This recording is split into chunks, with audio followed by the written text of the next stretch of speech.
What is up, everybody? Welcome to the Thursday Night Football Pre-Lock Show here on RotoGrinders. As we do every Thursday night, heading up until the start of the game, we've got the lineup HQ and video breakdown here for you on RotoGrinders. Happy to be with you here for another week. We're heavy into December and into the playoff push already in the NFL. So we'll break down tonight's game. We've got the Rams and the Raiders coming at you. Not the most exciting game you'll see, but everyone's dealing with the same set of salaries, and everyone's dealing with the same odds at the sports books. We'll try to help you gain an edge. I am Justin Van Zuiden, aka STL Cardinals 84. I've got TJ Zwarych alongside as usual. TJ, how are you? Doing very well. Just finished some NBA talk. Now ready to dive into this NFL slate. I'm not sure if the NBA slate is much more exciting than the NFL game tonight. We'll see. Just a few NBA games tonight as well, but we know several of you might be sweating multiple sports. We've got Andre Alford with us as well. Andre, what's going on? You're going to demo our Parlay IQ tool here before we dive into the game. Yes, I am. I'm doing pretty good here. Just got the show with TJ from talking some NBA. So hopefully we can give some people some winners here with this Parlay IQ tool. I had a video earlier in the day, but I actually made a hiccup on it. Instead of saying Devontae Adams, I said Julio Jones. Don't know what happened, what's going through my head, because they're not nowhere near the same player they are. But here, nonetheless, we're here. I like Kyron Williams to get under 24.5 rushing yards here. I think that's a great prop for him to take, especially with Cam Akers getting majority of that work in the backfield from the last game from what we saw. And then I like Tyler Higbee to get over 27.5 receiving yards. I think that that number is just too low for him. I think Walford will start at quarterback. He's taking reps, and from what I just got the last tweet in about like 2 minutes ago. So I'm comfortable with that one. And then I like these two Raiders guys, Devontae Adams and Mac Hollins. Devontae over 89.5 receiving yards, and Mac Hollins over 45.5 receiving yards. I think obviously the best part about this about this offense for Vegas is that they throw the ball a lot. And Derek Carr is going to try to get the ball out there. Besides giving the ball to Josh Jacobs, we know the ball's going to Devontae for sure. I think Mac Hollins can definitely get over that 45-yard mark. I think that should be a simple bet for him to take. I know a lot of everyone thinks the money's on the under, but I think 45.5 is a good number to take him at. And I think he should be able to get about 50 to 55 yards on. That's at least what the Blitz projection also has it as. And I like that projection a lot. Oh, also, you can get it for plus, it's supposed to be plus 733, but you can get it right now on the books for plus 1159 on FanDuel. So go get that in, lock that in ASAP. Yeah, it's pretty good odds if we're projecting it to be profitable at plus 700. Really good tool there. Check it out. And we just kind of continue to evolve it as part of our scores and odds product. You can see how the odds correlate together, and it's a pretty dynamic tool. So you can export directly to FanDuel Sportsbook as well if you are in a legal sports betting state. So, Andre, good luck with that bet tonight. Anything else? Otherwise, we'll let you dip out of here. No, that's all I have for you guys. Want to add Derek Carr to that bet on the over and yardage? I would do that as well. Get a little bit higher for you too if you're looking for that. But other than that, good luck everyone, and let's hopefully everyone can come in, win some money, but not come in first place. All right, thanks, Andre. Appreciate the quick jump in. That also helps mean 5 less minutes that we have to talk about the Rams. So we appreciate that. Dre, good luck. Have a good night. You too. All right, thanks to Dre for popping in there. And again, 5 less minutes we have to talk about the Rams, so we can dedicate that time to the Raiders, I guess. But I don't know. Maybe TJ will surprise me. He's got the fire takes with some of the cheap plays. On Sunday night, we talked about Ashton Doolin at like $200 on DraftKings. He scored a touchdown. Alec Pierce was another one that had a long catch early in the game. So those are the plays that can sometimes make or break these showdown slates, particularly when you've got a team that's as big of a mess as the Rams are right now. Again, everyone's dealing with that same salary cap. So Vegas is favored by 6.5 in this game on the road. The Rams have a 17-point team total. Vegas about 24. I mean, TJ, is it as simple as the Rams are going to dominate, or the Raiders are going to dominate this game? Can the Rams keep it close? How do we think it plays out tonight? I do think this is a bit of a domination spot for the Raiders. However, because it's the Raiders, I could see the Rams kind of making this somewhat competitive in the second half, giving the Raiders a bit of a scare. But I just think this Rams team is too depleted to hold on just without a mega collapse today from the Raiders team. So, from a game script standpoint, I think in all of my own personal lineups, I'm building for a Raiders blowout, Raiders kind of just onslaught in this game, at least from a fantasy perspective. But if I was running 150, I would definitely be interested in making some specific builds where I think the Rams win. And I do only think the Rams win in this spot with like a bit of an implosion from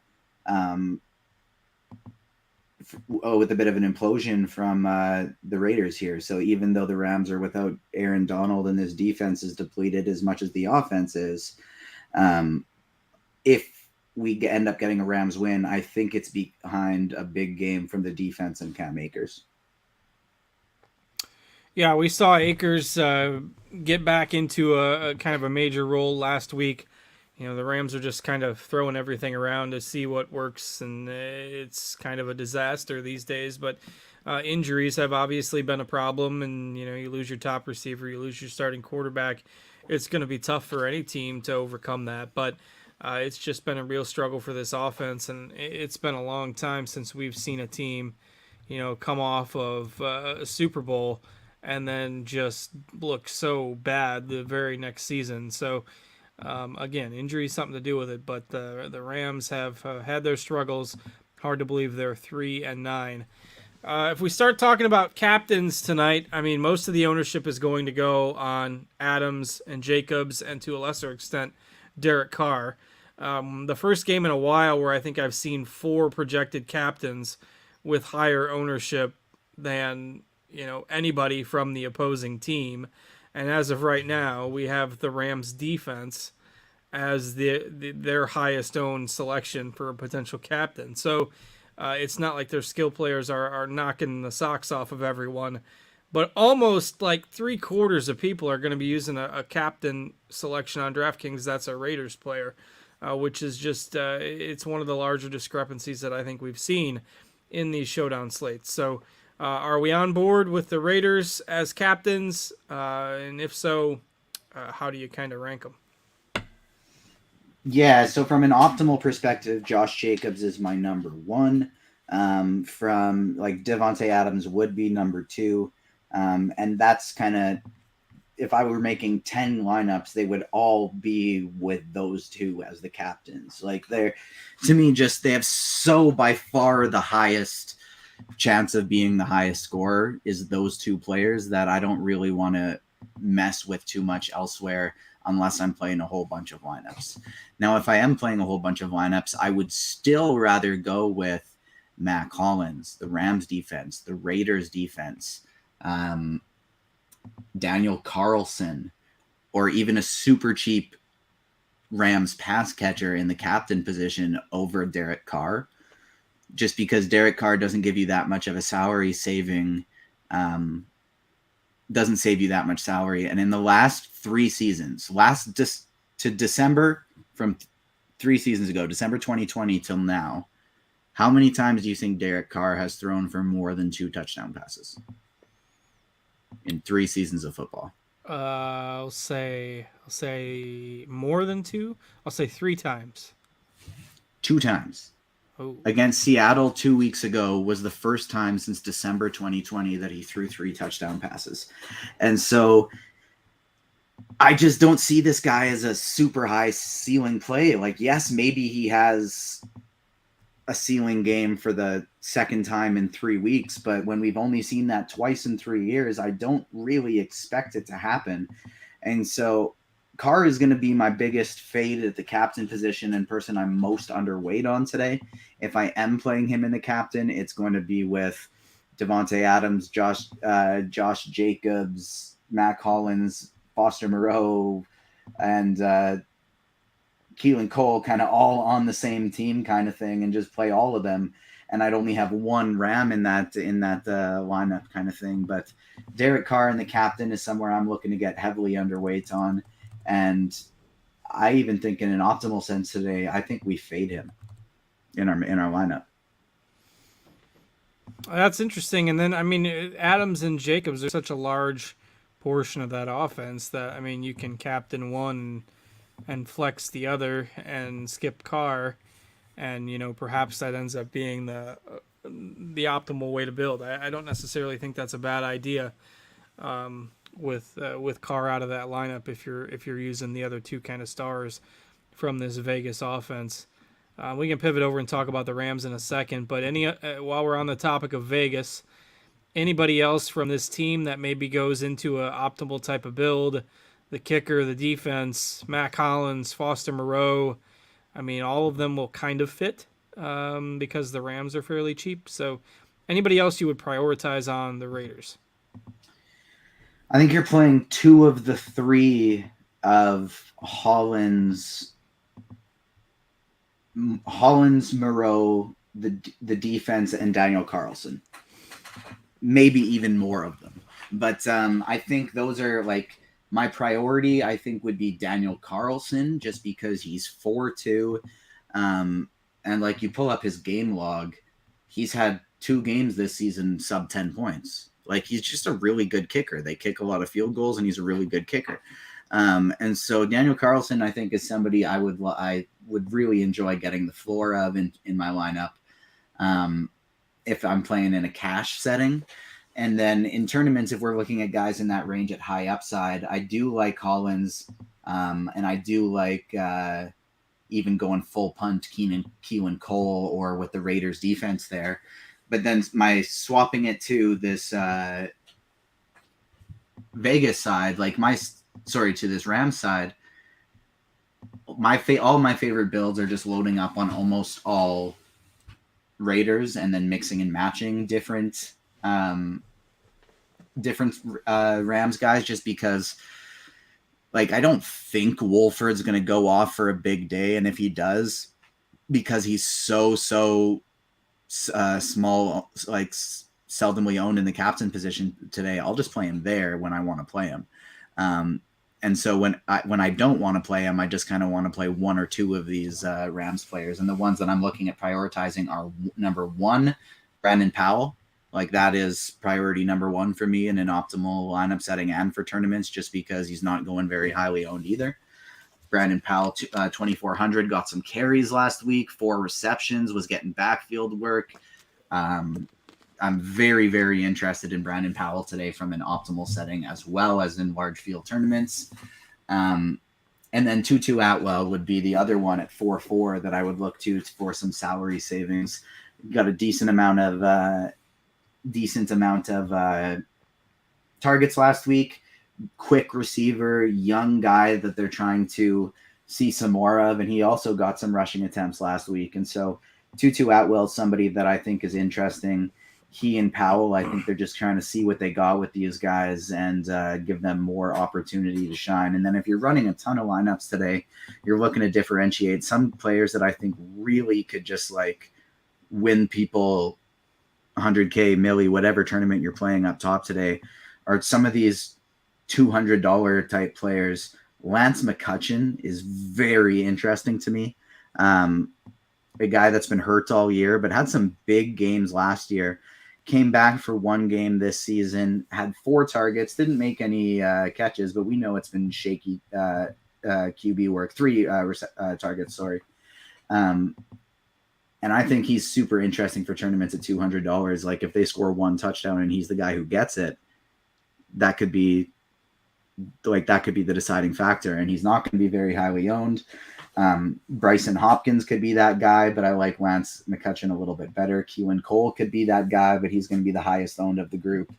And then like Austin Trammell is another one you could take a shot on in that same range at $600.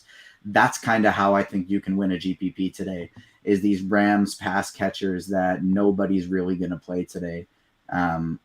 Like nobody is going to want to play Kyron Williams We're projecting 18% ownership at 5,400. I think it's going to be less than that. He got barely any work last week because they gave a lot of these receivers some rushing attempts. I think people are going to see that game log and get scared off. And I think he's a very interesting tournament play as well, but he's just not quite as low owned as some of these other options. He's the choice from the dogs. That's how you tell. That's how you tell who the showdown winners are. When the dogs go ham, that's the guy you got to play. That's the history. That's how it goes.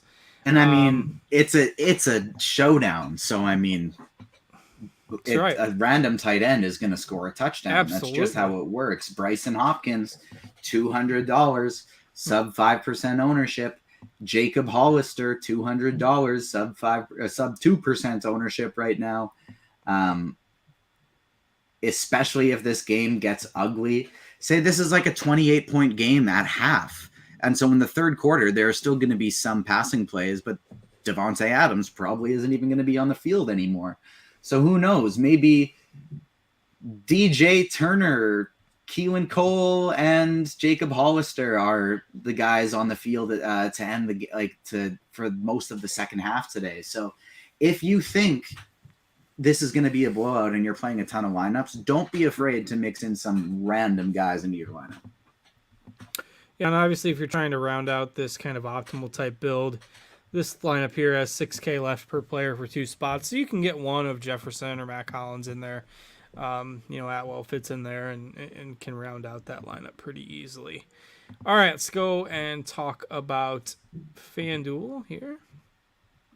And we will get that one rolling. While I, let's see. All right. Again, MVP, no salary multiplier, no fantasy point multiplier on FanDuel. So you're going to see the highest owned guys a little higher and more so towards Jacobs with just the half-point PPR on FanDuel. So any preference of the Raiders guys on FanDuel or how you're handling them any differently than on DK? Jacobs is the top choice for optimals. He's my favorite MVP in a lineup that I'm only playing one Ram in. And then in lineups that I have more than one Ram in, I will go to my second choice, Devontae Adams, just kind of under the impression that if I have multiple Rams, that probably means they're scoring a couple touchdowns. And if they're scoring a couple touchdowns, then that means the Raiders are going to have to pass the ball more, and Devontae Adams might get the touchdowns as opposed to Josh Jacobs. So that's kind of how I'm looking at that. I don't really want to get multiple Raider receivers in my lineups unless I'm playing Carr. And as we kind of talked about, I'm going very underweight on Carr today. So I'm mostly going Jacobs in my MVP and then choosing between Hollins or Adams in my flex spot as my next spot. And then, or you can play all three too, because the salary is kind of not an issue today on FanDuel, but we'll get to that when we get to that. Like Jacobs is my favorite for optimals. Adams is my second, and I'd still be sticking to those two if I'm running 5 or less lineups. And from there, I don't want to play Carr at that 16% ownership. I would way rather take a chance on Mac Hollins, Dylan Carlson, the Raiders defense, something like that I think has like a legit shot of being the highest scorer in this game that nobody's going to play, because like you're going to see 90% of the ownership today going to Jacobs, Adams, and Carr. Wolford.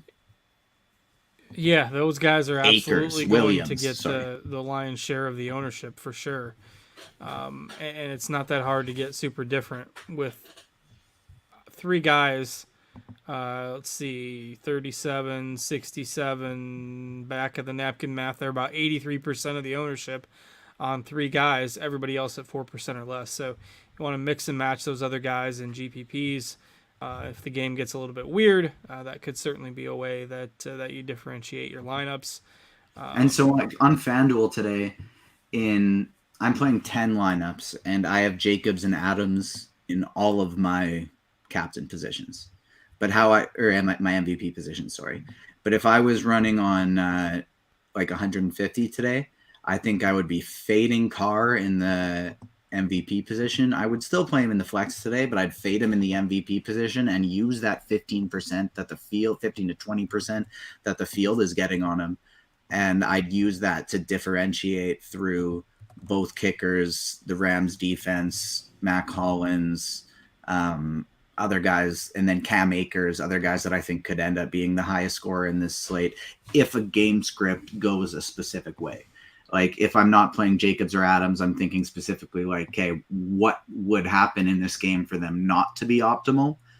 Well, okay, maybe it's a Rams passing attack today and Wolford has a big day. But even in my 10 lineups, I kind of view that as, all right, well, if it's a big Rams day, I kind of still want to just put Devontae Adams in my captain with Carr and then three Rams on the other side. So that's why in my 10, I'm not getting there. But in 150, I would be using it to fade Carr and then get much more overweight on both kickers, the Raiders defense, and Mac Hollins in the MVP. Cleaning up on a couple of comments in the YouTube chat. We've had a couple of people asking if Baker is starting. It seems like no. It seems like it's going to be Wolford. We've got a couple of reporters indicating that it seems to be Wolford based on warm-ups. But, I mean, if Mayfield plays, it's very possible. Again, the Rams are just kind of doing whatever at this point. And they, despite the fact that Baker Mayfield only signed with the team like 48 hours ago, he might play. They might play both guys. Legitimately one of the first times you could probably make a case to play a backup quarterback in Showdown if you want to stomach the risk. If the Raiders get out to a big lead and they just decide, hey, why not? At home, let's throw Baker out there. And see what happens. It's not going to get much worse. So maybe they do that. But it seems like... Am I incorrect today, too, that they have all three quarterbacks dressed? Like, they have Bryce there, their third string. He's dressing as well. I think they're all active. But, and so, like, if I was running 150, I would even include him in my lineup. Just because what if something happens to Wolford and they're like, no, Baker Mayfield isn't ready. I bet you Mayfield ends up still with like 5 to 10% ownership in the flex today just because people either didn't pay attention to news or want to take a shot because he's a first overall pick, even though he's not starting and he might play. But what if it's that exact scenario that we were just talking about, but it's not him, it's Bryce Hopkins? Fair point, for sure. Anthony would like you to clarify why you're underweight on Derek Carr. Yes, so let's get the likes up here on YouTube. We got 150 people watching, only 18 likes. Don't make me get sexual when I ask for likes like I did on the NBA show. Nobody wants that again. So just hit the like button so I don't have to make those innuendos again. But the reason why I'm going underweight on Derek Carr in the MVP and captain position specifically today, both on FanDuel and DraftKings, is because 2 weeks ago in Seattle, he threw 3 touchdown passes. That was the first time he has thrown 3 touchdown passes since December of 2020, 3 full seasons. And so I don't view this as a player with a very high ceiling. He's got a great floor for tonight. So for optimal lineups, you throw him in the utility position, the flex position. I think that's a great idea. But I don't think he has all that high of a ceiling. He's thrown 3 touchdown passes twice in the last 2.5 years.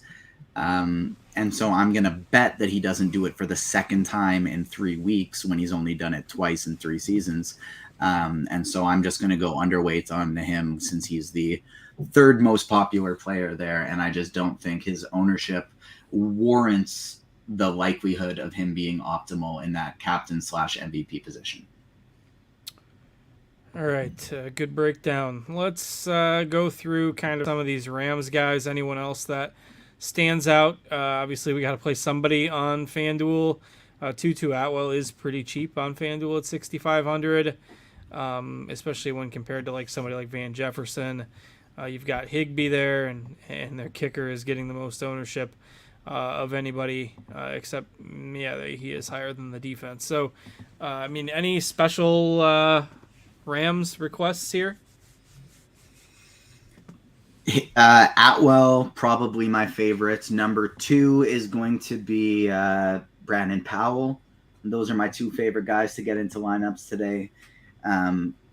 I think most people are going to be playing Skronik and Jefferson. I think that's fine. I won't talk you off of them if those are who you like today, but Brandon Powell and Tutu Atwell are my two favorite guys to go with. I think these are the speedy young guys that they want to see lots of, see how they're doing. And then in large fields, not for optimals, but just trying to get different, I love a guy like Lance McCutcheon. I think he's a very interesting play. And that's kind of who I'm looking to get to today. And Kyron Williams, again, in tournaments, 7K on FanDuel is just a wonderful price tag for him. Weirdly going less owned on FanDuel than he is on DraftKings, even though his price tag on FanDuel is way better than it is on DraftKings. I get that he's kind of a pass catching back, and so that's maybe why he's going higher owned on DraftKings, but he's still, the price tag here is way, way better. And so I don't mind going to a cheap Kyron Williams either. All right, news just came down that Walford will start, but Mayfield is expected to play at some point. Those are always the most fun announcements. I really don't know what that means, other than maybe a little less appeal for going with the third stringer. I don't know. Again, this is not clarity. This is real-time reporting, and it's Twitter. So take some of it with a grain of salt, depending on the... I didn't vet all the sources here that stuff's coming from, but just trying to give the information in real time since everybody's trying to finalize their lineups here. I'm comfortable right now with having Wolford in the one of my 9 lineups that I have him in. All right. Let's see. Casey Douglas says he wants to find a Rams touchdown for the DK touchdown hunt. Fair enough. Lance McCutcheon. It's a Where's Waldo way to tune into the game tonight. Before I forget, don't forget about Stat Hero. It's a unique fantasy sports platform which allows users to compete only against the house and not against other players in the contest.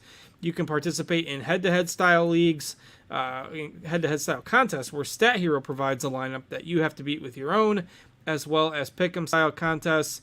You can also check out the Big Dime League, which is a season-long NFL leaderboard contest with up to $50,000 in prizes, which you can enter all season long. Use promo code GRINDERS.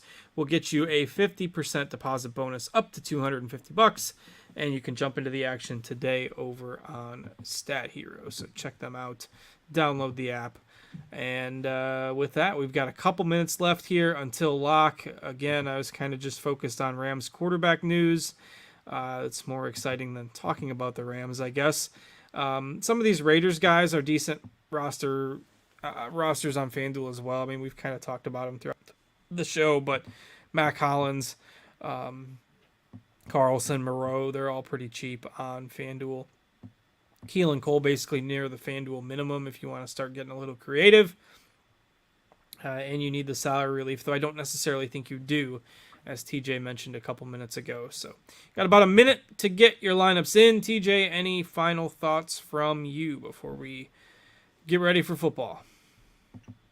No, don't be afraid to throw some random players in your lineup today if they are cheap and they make your lineup fit. Sorry, I think that could be a key to getting a little bit different and winning a lot of money in a tournament today. Some players I'm taking shots on are I'm way overweight on Tutu Atwell and Brandon Powell, and then I'm taking some little random shots as well on somebody like Lance McCutcheon today. All right, Jovan wants to know if you can play 2 kickers in cash. I think that's okay. I have a lot less interest in playing Matt Gay than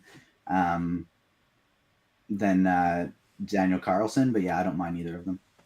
Jason Martinez says the DraftKings Big GPP will have a kicker at captain, and that is the kind of way we want to close out a show. The bold call of a kicker captain winning a 12-6 football game that absolutely nobody is going to enjoy watching, but everybody will do it anyway.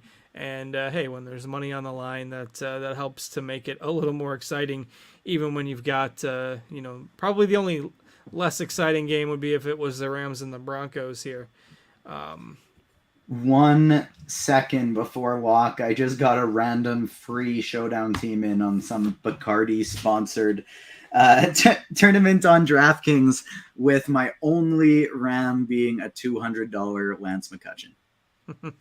All right, we'll see whether the Lance McCutcheon build will pay off, or the double kicker build, or the kicker captain build boy, it just begs for the excitement of the game that we have tonight. But hey, it's still NFL football on a Thursday night, and there's not much else going on the sports calendar this evening. So might as well check it out. If the game is gross, your lineups are dead. I have a live stream tonight on the Agents of Fandom Twitch and YouTube page, looking ahead at the most exciting films and TV series in 2023 ahead of us.